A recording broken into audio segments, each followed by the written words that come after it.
Thank you, Miss Allison. Welcome, everybody, and thank you for being here.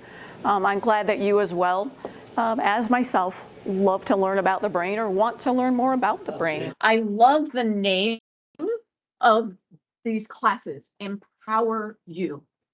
Empower, it's one of my favorite words. I think of my job, and that's what my job is, to empower my clients, empower community members to know how to exercise to benefit our health. And today we're going to focus on our brain. So to throw a loop here, they said questions later, but for those of you in the room, maybe one of you would like to share, what do you want to learn today? Is there a concern or reason that you're here? And Jessica, maybe if someone types online, what is our experience with memory, our cognitive function? And I can share. So my grandmother at a younger age, in her early 70s, she started experiencing dementia. And one of her symptoms was communication, speaking. She would understand what I would say to her. She knew I was special to her, but she couldn't say my name or she couldn't talk to me. So dementia, very real and happens close to us. Is there anyone else, things that you would like to learn today? Yes, ma'am. Improve the short-term memory. Improving our short-term memory. Perfect. I could use that as well. This Jessica. We had a comment in the chat. It says, I struggle with being distracted, so I get concerned about memory loss. Distraction or focus. Okay. Memory, focus. This is great. Yes, sir. So I took a class here and my situation was that I was lazy. I've been retired for too long, I guess. Okay. And so anyway, they taught me some methods to schedule my week and plan ahead. So that's helped me a lot. Excellent. So many ways we can address these issues of memory, short term, our focus. You learned some techniques today. We're going to learn about how exercise can address those issues. All right, let's move on. So my 3 objectives for us today, I want you to understand the positive impact exercise can have on our brain. I want you to understand the types of exercise we can do that are best for our memory health. And I want you to understand how much exercise is needed to make these improvements and affect our brain health. Slide 4. Let me look at the handout like you have. We're on slide 4. So if you're in the room looking at your handouts, actually, yes. No, actually, you're on 5. I think there's an extra one in the handout. An extra slide printed in the handout that's not on the presentation. So slide number 5, and I'm going to move on.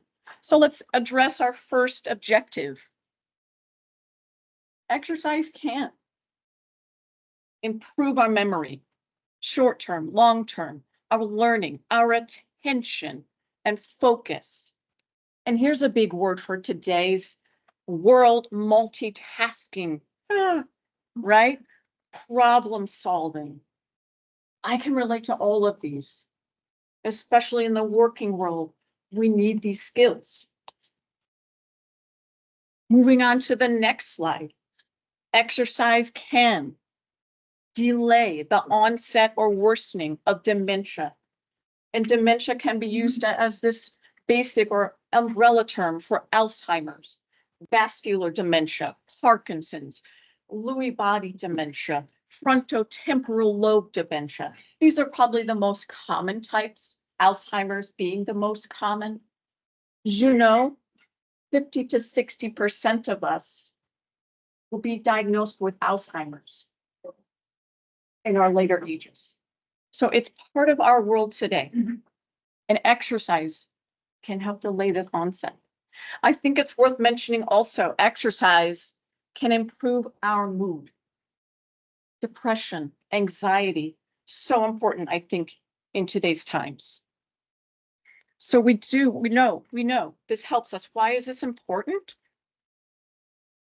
I saw, and it's Bradley Sherman. I saw him in Richmond downtown, a couple of years ago, last year. He is like a demographer. He studies the demographics of the ages in our country. So many of us, 54 million Americans over the age of 65. Why is that important? Because aging, it just normal cognitive decline comes along with it. Our medical world has provided us with longer lives. But we want now quality of life, right? If we're going to live longer, we want to remember. There's a couple other quotes in the slide. Nearly 7 million Americans are living with Alzheimer's. 90,000 people in the US are diagnosed with Parkinson's every year. So it's a part of our world, and what can we do about it? Now, if you're like me, you want to know the why. You want to know the what. You don't want to know, okay, yeah, just go exercise, right? So I'm going to ask you to put on your white lab coats for a second here. We are going to be neuroscientists in training, okay? Look, I'm challenging your brain already. All right, so on the slides, you see a little picture of a brain and a little bicep muscle and an arm. And it's connected. It's a little line that connects the brain to the muscle. My friends, this is a powerful pathway. And I'm here to tell you this is why exercise is good for your brain, because that pathway, it's a nerve, right? Our brain tells our muscles to move, right? But not only does our brain tell our muscles to move, did you know when our muscles are moving, they send messages back to our brain? And what are those messages? They tell our brain to grow, to make new pathways, to preserve our gray matter. What does that mean? I'm going to think better. I'm going to have my memory. I'm going to focus better. Moving muscles are amazing. Let's dig into that one more time. Okay, this is the thinking part again. We've got some definitions here. So we just learned that through the nerve pathway, it's a two-way street. Secretions. Do you know those little nerves at the end? They send out secretions. They are called neurotransmitters. Since we're neuroscientists in training, we might as well know that. If you read any articles about this, our brain health, you're going to learn this initial BDNF. What is that? Oh, it's one of those neurotransmitters and secretions, brain-derived neurotropic factor. For us today, you just need to know that means growth. That means preservation of that memory and focus. Some more initials. IGF-1. What do we need to know that for? Another secretion, a hormone that grows those brain pathways.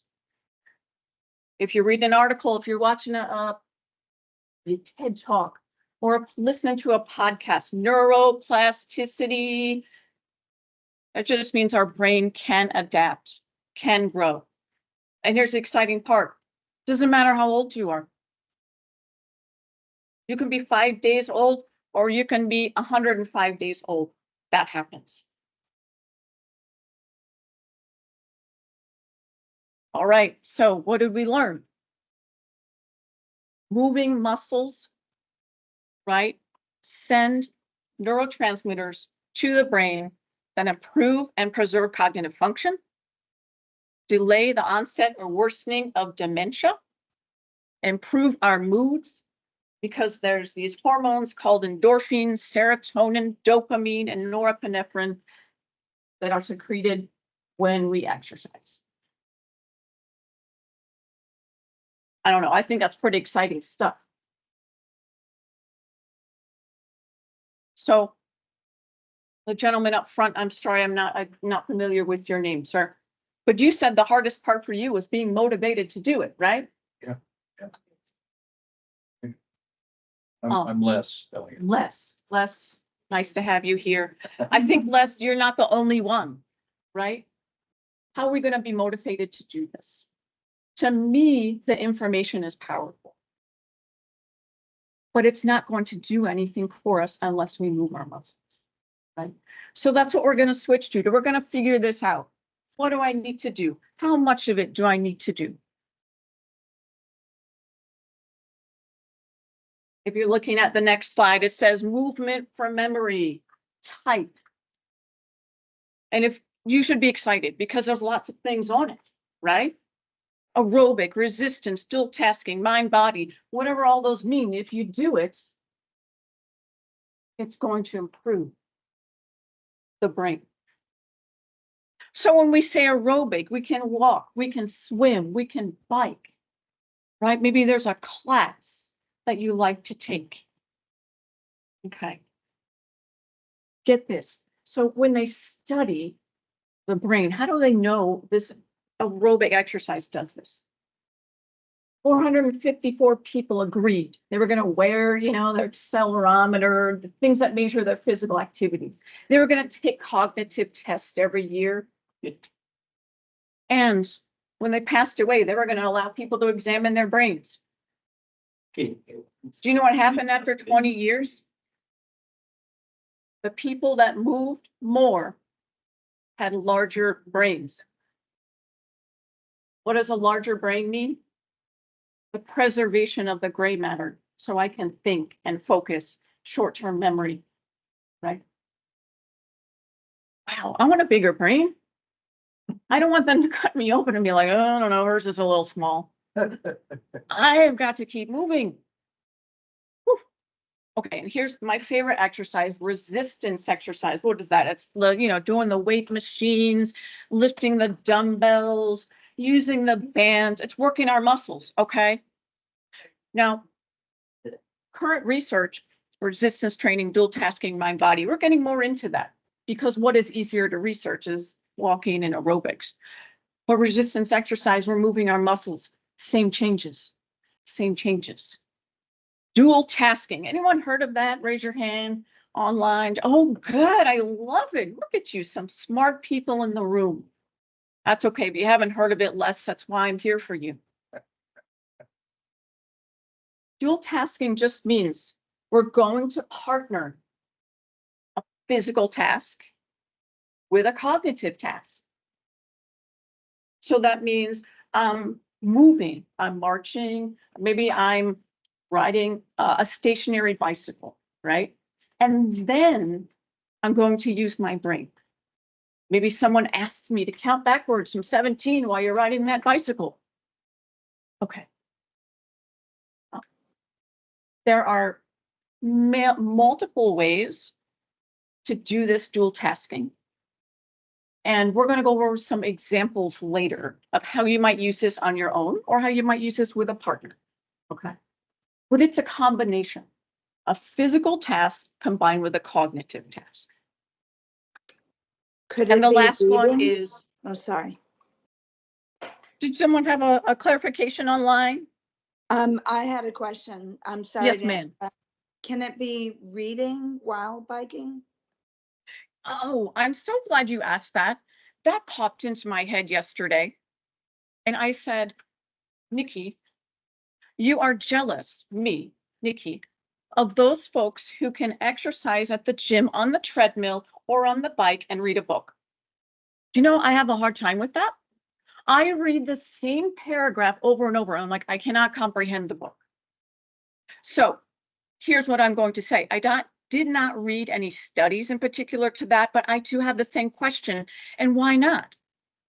Because you are doing a physical task with a cognitive task. So I love the question and I think it counts. And obviously I need to practice more.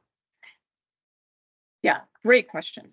The last one is mind body. And if we think I mentioned Tai Chi here, I also think yoga can count.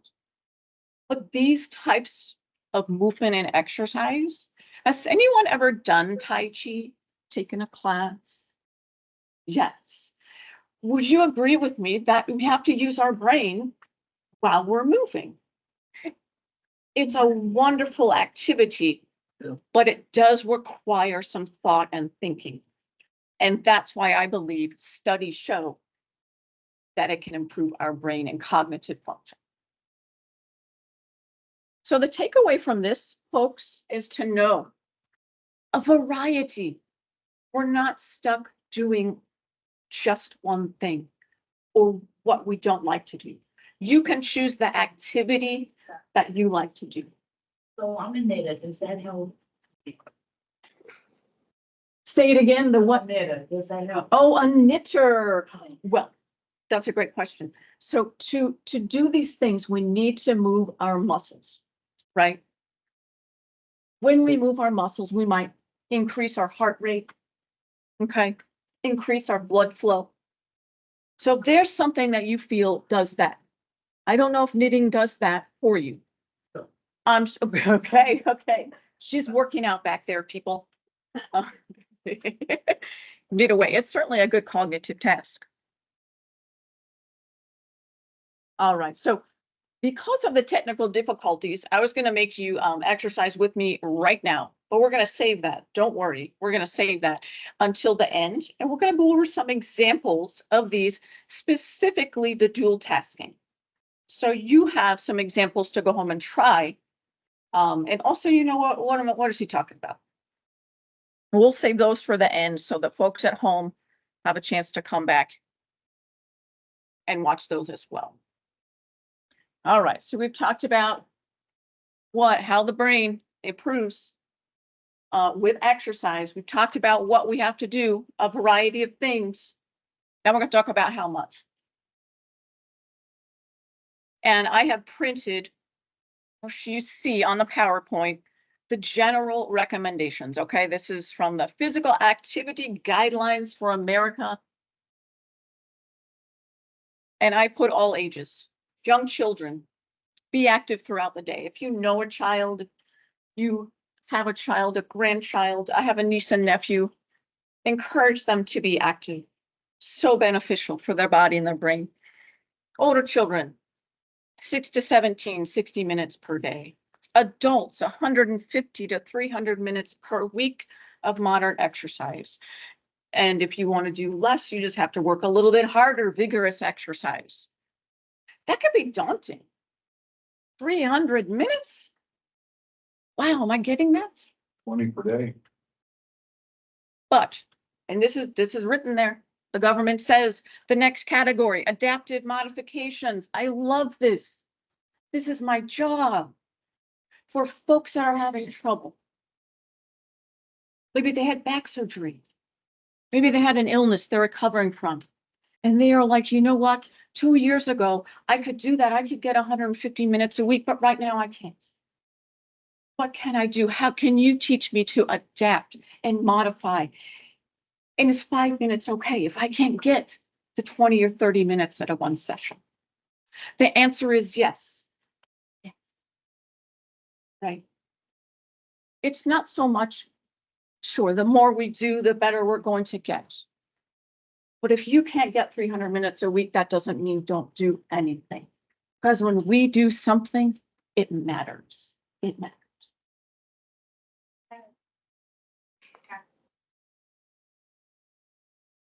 Oh, you're so welcome. I just, that resonated with me. And I think it's a perfect fit for all of us, So thank you for that. Here's why any amount matters. Okay, all of this research into exercise and our brain health. It doesn't matter if you're doing 20 minutes a day or 60 minutes a day, because here's what counts. You're regular and consistent. And when you have collected 52 hours of exercise, and that can be over 3 months, over 6 months, over 1 year, the brain is impacted, the brain is improved, the gray matter is preserved. Okay, so That's why it's so important, whether it's modified, no matter what activity it is, it counts. I said, if we really think about this, there's a little typo there. I said 52 hours. If we spread that out for 6 months, that's 30 minutes per day. Okay. If we spread that out for a year, that's 15 minutes per day. Okay. Now I'm thinking I can do this. I can do. So the next slide says RX from the exercise physiologist. Why did I title it like that? I want to help you know, okay, how am I going to make this work for me? In my research and in my interest in learning more about the brain, the neuroscientists, the doctors that study this, you know what, and several of them, many of them, you know what they say? Unfortunately, there is no pill or a medical treatment right now that I can prescribe that will prevent people from getting Alzheimer's, Parkinson's, etc. Is it possible? Is it possible? You're saying you can delay it or prevent it? So I think that really depends on your genes, right? If it's something that's in my DNA or I'm predisposed or dependent on how long I'm living, let's say we're all going to experience some degree of cognitive decline, right? The severity is going to depend on, I learned when I was in school 50-50, okay? 50% of my health is determined by my genes and 50% is determined by my lifestyle choices, exercise being one of those, okay? Now with memory health, I read that that's more so. Genes have less to do with it. My personal lifestyle choices, when I say lifestyle choices, I'm talking about our exercise, our nutrition. Generally, they say sleep and stress.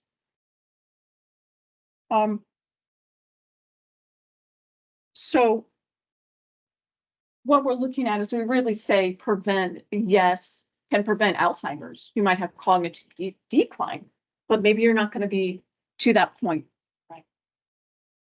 But the prescription. So doctors are like, the exercise, if this is going to help people, we need to prescribe it like we prescribe medication, right? And of course, those of you who know about exercise, have felt the benefits, are going, yeah, of course. And so this is what I did. I said, okay, Nikki, for yourself and for others, what do we need to do?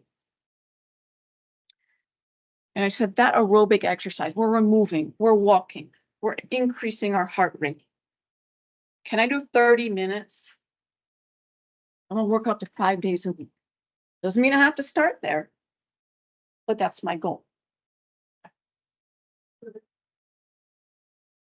Oh, yes, absolutely. Yes. You are. Reason why I asked if that surgery, Mhm. that can't use that lens of whole thing, Mhm. you know. Yeah. Absolutely. Yeah. And what we have to do here is move our muscles. Mhm. Resistance exercise. Okay. I said, let's try to get 15 to 20 minutes, 2 times a week. Okay. Can you do more? Sure. Can you do less? Sure. Right. And if she's walking in the pool, I bet she warms up and then she might grab some tools to use to offer more resistance. So she's getting her aerobic, she's getting her resistance. Okay. Now, okay, well, I have to admit, I just learned something about dual tasking. I said, dual tasking, let's try to incorporate that into our already aerobic time or our resistance training time, and let's get 15 minutes per day.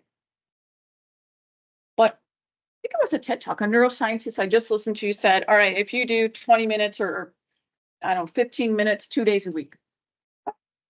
Okay. So, so again, we're trying to make it fit and not be overwhelmed. Exercise is boring. Mhm. So if you can multitask, maybe that would help.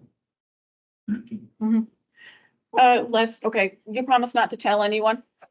Yeah, Sometimes I find exercise boring as well. Right? I have to choose things that aren't boring to me, right? So people love running, right? It's not my favorite. I loved running after a soccer ball on the soccer field. That was so fun to me. So you're right. We have to be creative. I like a lot of variety. so you offer some suggestions. Absolutely. Let's talk about that. Yeah. I thought I Yeah. had you, I'm sorry. No, that's fine.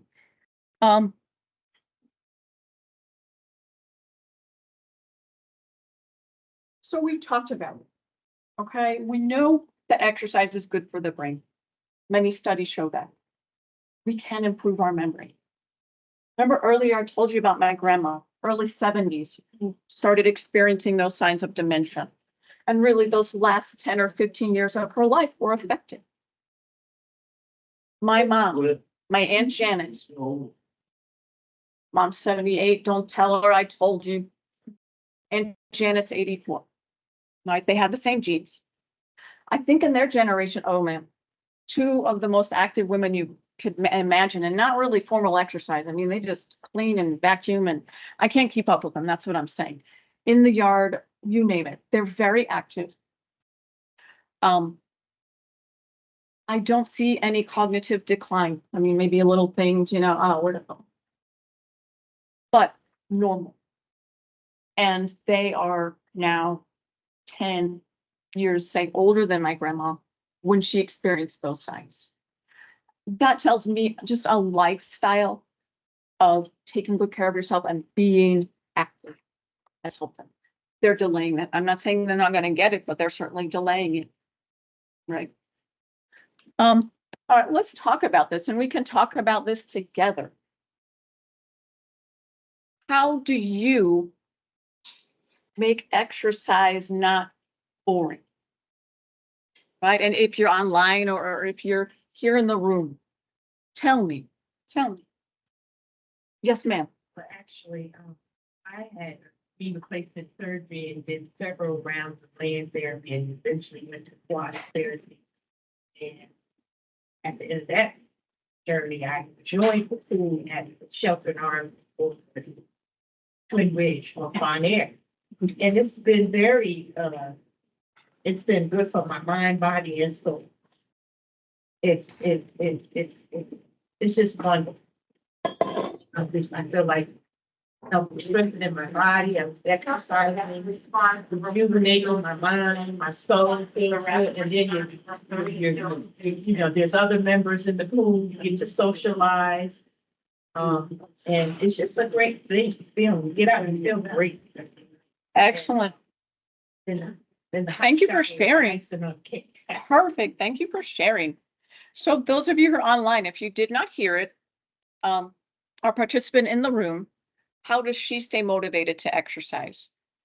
And she shared that she had knee surgery, went through therapy, and then, okay, I've got to continue this exercise. She joined the pool that we have as part of our fitness programming here at Sheltering Arms. And now she's motivated, encouraged by the other participants exercising in the pool with her. So how do you stay motivated? Like, we have to find something that you can do, right? You thought the pool would work for you. We have to find something that you're going to enjoy. I find it helpful too. When I want to keep myself accountable, I text my friends, who's going to be exercising with me after work today? Friends, having a group, whether it's a class, you meet everyone at the fitness center together. That can help out a lot. Listening to music, that's what I do. I work out at a gym and I have my earphones in and I listen to sixties oldies and it just puts me in a good mood. And I use all kinds of time and I just buckle in. Excellent. Excellent. Music, another person shared, is a great motivation when she goes to the fitness center. Me too. I love music or listening to a podcast. I just sort of gets my mind out of, oh, what am I doing? And helps my mind focus on something else. Anything else? Anything folks online have to share about motivation? No? Okay. Yes, I do. Okay. Well, I would echo what the other participants have said, music and a social scene, in whatever that looks like, just having other people holding you accountable. But I'm a big believer in multitasking, or dual tasking. So I'm the book reader or the podcast listener, or even just watching something on a screen while you're exercising.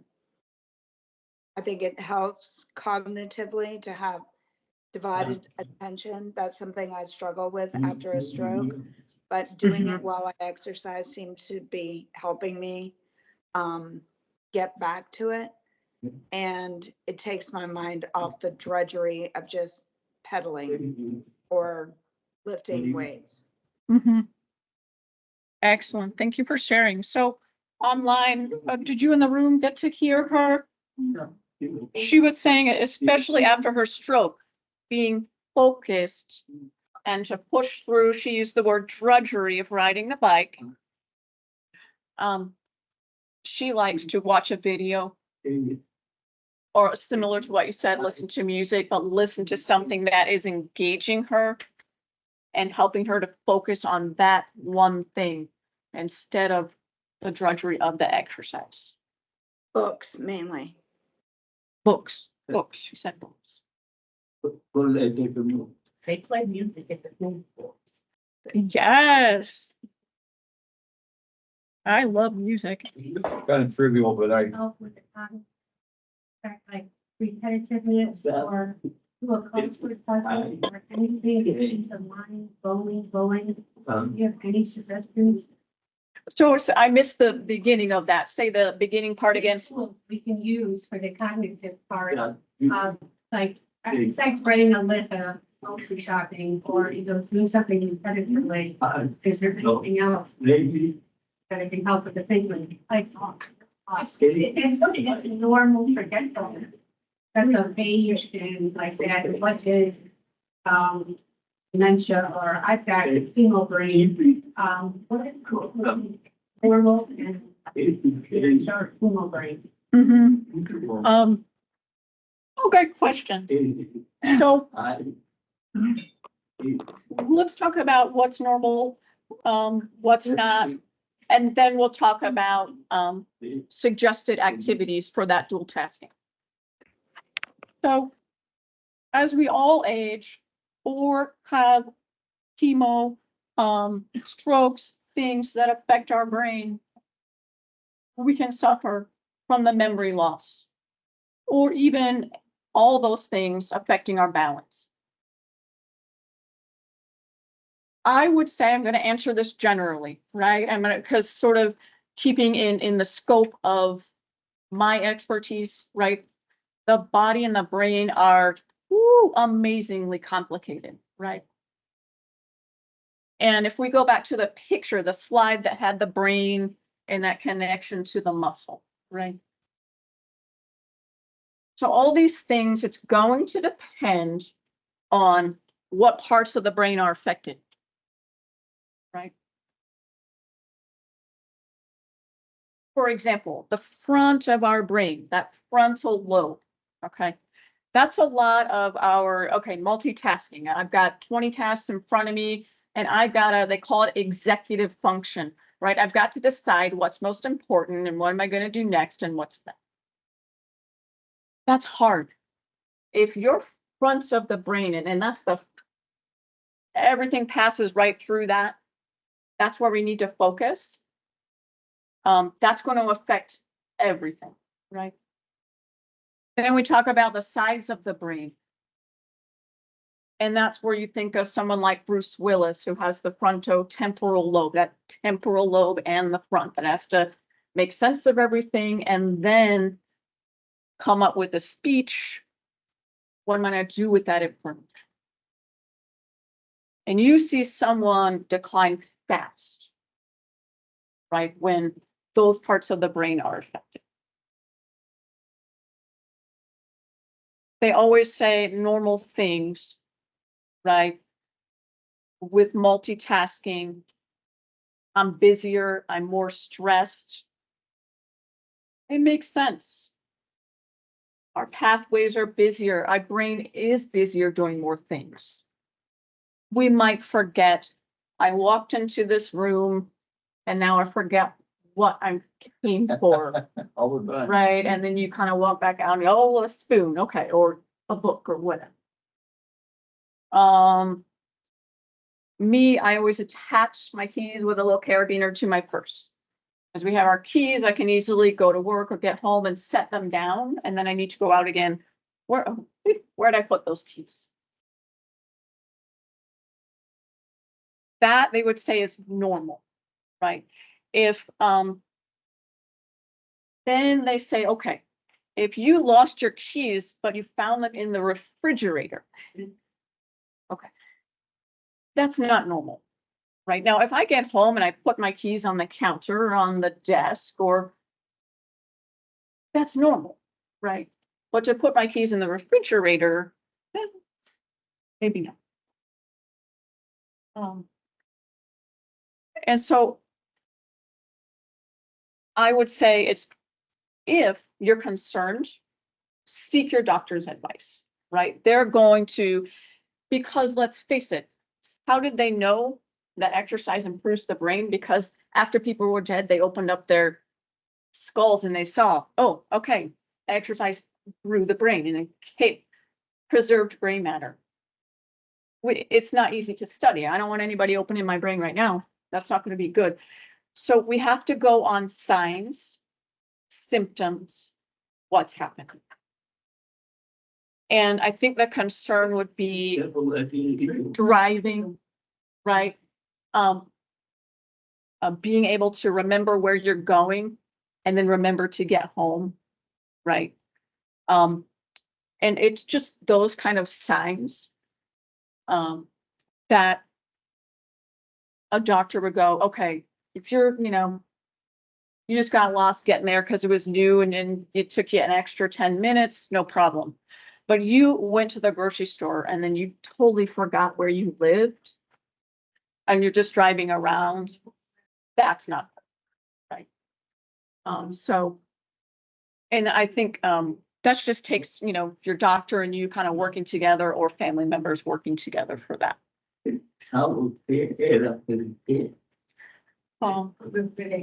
Let's see, how are we doing? Any questions? Everybody with me? Okay, thank you. There is a slide. It says how to stick with it. We've got to get you motivated to start first, right? Well, I am motivated because I want to please walk with the cane. Great. So Les has a goal. He said, I'm walking with my walker now. I want to walk with a cane. We have to set goals, right? What we do here at Sheltering Arms, we individualize programs, right? And to be honest with you, I know how to program. I know how to write a prescription. I will, man, I can help you reach your goals, Les. But if I don't ask you what you like to do, what you want to do, how you want to reach that goal, it doesn't matter how many times I crack the whip on you. Right. So that's something, think about it. You need to feel like you're in control, like you're driving it, right?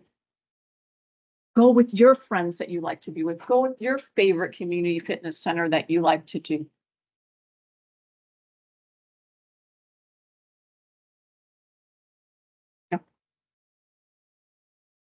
So we're at the point where you see in the presentation on the slide, it just talks about here at Sheltering Arms, what programming and things that we have to help people stay motivated. Okay. And as you heard, some folks have talked about, they're participating in them, right? So the one gal said she participates in the pool program. We first see our adaptive and medical fitness programs. And I want to talk about the middle one first. That's my favorite. It's mostly what I do, adaptive exercise training. So this is why people would use that.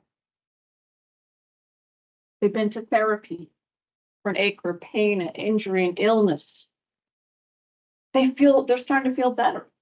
And they know, okay, oh, this exercise is working, but I'm not sure I'm motivated to keep this up on my own. Okay. Come see Nikki, come see one of my colleagues. I'll help you be motivated. Or I used to go to the fitness center all the time, and then I had this knee replacement. I'm not sure what to do now. I think my physical abilities have changed. Okay. Last program on the list, PowerX. For 3 months, we're going to help you learn your physical abilities now. Write up programs so that you can go away at home in your community and feel confident that you now can exercise within some challenges that you're facing. And NeuroFit. That's for folks that might need some technology assistance, some more human assistance that have had spinal cord injuries, strokes, brain injuries, things like that. So we understand it is hard to get motivated, and that's our expertise. So if that's something you need a jump start, or you know someone that does, we're happy to help you with that. Yes, sir. No. Mhm. Did you find that before I went to sleep? No, NeuroFit is a program name to describe our one-on-one exercise session with folks that want to utilize the technology to walk, stand, exercise. Typically, folks have had strokes, brain injuries, spinal cord injuries. So that's just a trademarked name of our program here at Sheltering Arms. Good. Degress, I'm gonna go back, and for your exercising, you're feeling great, your memory's good, Mhm. wintertime comes, you don't wanna go outside. As a degress, or are you gonna stay there? Yeah. Or do you all on? Great question. So online, person in here asked, if I stop exercising, am I going to degress, or am I going to get worse? I would say the simple answer is yes. Specifically, we talked about those 52 hours. I collect 52 hours of my exercise for the brain, and my brain is improved. My goal then is maintenance. Okay, my goal then is maintenance. So I've got to continue. Now it's normal, right? Life is normal. I'm not going to be able always to do 5 days of exercise every week, 52 weeks out of the year. Here's where I think variety comes in. Certainly might be different in the winter, what I want to do, what I do, than the summer. And that's okay. That's okay. You know, if there's another activity that you like to do in the spring when it's beautiful weather, I like to go outside, hike, walk, meet my friends, and do some things at the park, right? Certainly in the heat of the summer here in Richmond, I don't want to do that. But I like Tai Chi, I like yoga. So that I might try some other things, I might try some new things. But also, if it's a couple of weeks go by, I'm on vacation, I'm this, I'm that, or even a couple months over the winter. Yes, I can digress, but how much? And if I resume my regular exercise program in the spring, I'm going to get it right back, right? So it's that cyclical process. And so the idea is to hit the ground running, don't overdo it, but let's find something we can do regularly. All right, I'm gonna slide through, and there is some information, websites, phone numbers. If you have further questions, you're welcome to email, you're welcome to call about any of our fitness programming, okay? Also, you will see on the slide, EmpowerU, the thank you. There's my email. If you have further questions about what we talked about today, want some clarification. There's a phone number for fitness and recreation programs. Also specifically, EmpowerU, the class itself today. If you have something to contribute as far as other topics, general questions, there's an email and phone number there. All right, so with a couple minutes left, I know those of you online, I still want to do some examples of some dual tasking, okay? So if everyone's okay, we'll just spend a couple minutes doing some dual tasking, all right? And online, I'll talk through it, okay? So I like multitasking. I told you I like soccer, I like balls, okay? This could be embarrassing. I'll try it standing. You can do it sitting, standing, whatever, okay? But let's say I'm gonna start marching, okay? I wanna march. All right, so I've got my physical activity going. Maybe you're in the pool, you're on the bike or the treadmill, right? All right. Now, who can help me there? Allison, can you tell me which hand and give a small number, okay? And we're gonna do it 3 times, okay? Go. So for example, yeah, right? 2. Okay. Right, 3. Left, 1. Okay. She was easy on me, okay. Whew. So that was an example. I'm exercising, I'm physically moving, but now I'm processing the information she's giving me, and then I'm acting on that information. So what I'm doing, because I'm moving, I got all those secretions going and the growth factors, and then I'm using the growth factors to form new pathways. Okay, let's everyone try this. I want in your seat, just where you are, okay, get some room so you can move, maybe march those legs a little bit, okay? If you want to move the arms back and forth, you got it. Okay. So I'm gonna say the number 15, and in your head or out loud, I don't mind. Count backwards by 2. Ready and go. 1.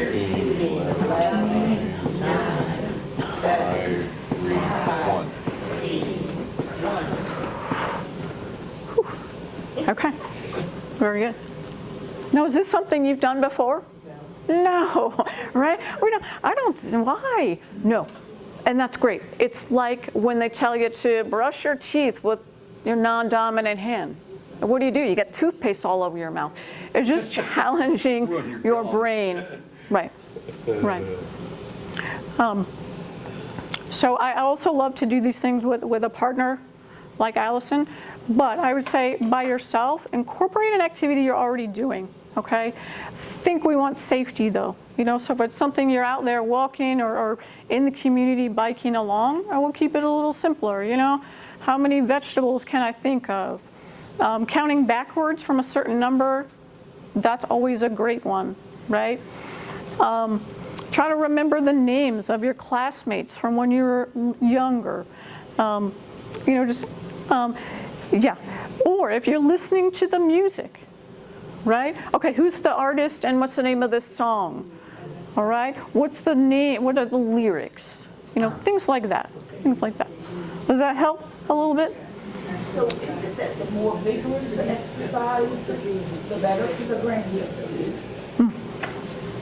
I'm gonna. Do we need to wrap up, Miss Allison, or Yeah, just, we got about 4 minutes. Oh, we have 4 minutes. Okay. You ask a great question. Listen, you've come to the right place. I can't tell you exactly. What I can tell you is this. The tougher the exercise and the dual tasking, I think the more secretions and the brain can connect and build new pathways, okay? That doesn't mean that regular physical activity isn't bad, but I would say if you are someone who already is experiencing cognitive decline, or you have Alzheimer's or Parkinson's, you want to work harder according to what your ability is. Now, sheltering arms. The last couple of years I've been piloting vigorous exercise, I think, for those here at the hospital recovering, right? The sweatband club, they call it, right? At the end of this month, some of the outpatient therapists are going to present just the question you asked. Does more vigorous exercise help folks improve their brain, which if you've had a stroke or a brain injury and you had some damage, does doing the exercise more vigorously help more? I can't tell you that exactly right now. I think that's more current research. I'm not familiar, but people are studying it and you may be onto something. So I always say variety, exercise at the pace you can. It's more important to do it and enjoy it. Yeah. How about doing puzzles, crosswords, Scrabble, find the word, whatever they. I like them myself. I do them myself. For this presentation, we are focusing on the cognitive portion with the physical portion. But I certainly think that those cognitive activities, they certainly help. They certainly help, especially after you've exercised. My friends, it's been wonderful to be here with you today, to be speaking with you online. I've enjoyed it. Like I said, you have the contact information. Please reach out if you have questions about myself or the fitness program or Sheltering Arms. Thank you so much. Thank you, Nikki. Very good.